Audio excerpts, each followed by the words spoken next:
Hello everyone, আশা করি সবাই ভালো আছো। আমি চলে এসেছি জামাই ষষ্ঠীর নতুন একটা ভিডিও নিয়ে। সেদিন সকাল সকাল আমি আর মৈত্রীদি চলে গেছিলাম কিছু শপিং করতে জামাই ষষ্ঠীর জন্য। তারপর বাড়ি এসে মৈত্রীদি সব রেডি করতে লাগলো অভিষেকদার জন্য। 5 রকমের ফল মিষ্টি সব গুছিয়ে রাখছিল।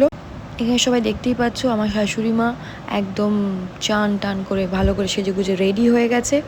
এই তো অভিষেকদার প্লেট একদম রেডি।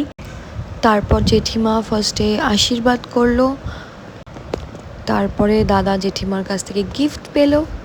তারপর আমরা চলে গেছিলাম আমাদের বাড়িতে, মানে আমার বাপের বাড়িতে জামাই ষষ্ঠী করতে। যেতে না যেতেই আন্টি ঠান্ডা ঠান্ডা আম পান্না সার্ভ করে দিল।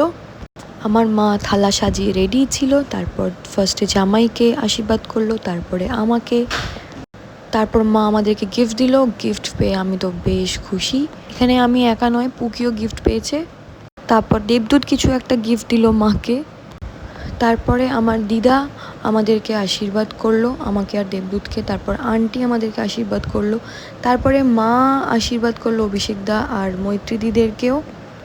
পুকি এখানেও দেখে প্রচণ্ড এক্সাইটেড হচ্ছে ব্যাপারটা কি হলো। তারপর আমরা চলে এলাম মেন পর্ব, সেটা হচ্ছে খাওয়া দাওয়া। জামাইয়ের প্লেট রেডি।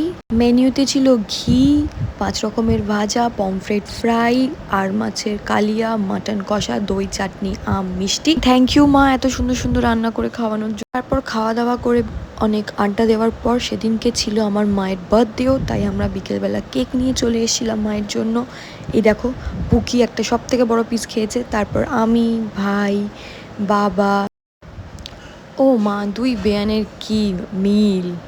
গিফট টিপস দেওয়া হলো। বাবা একটা ফুলের বুকে নিয়ে এসেছিলো আমার মায়ের জন্য। তার সব মিলিয়ে দিনটা আমাদের খুব দারুণ কেটেছিল। দেখা হচ্ছে নেক্সট ভিডিওতে।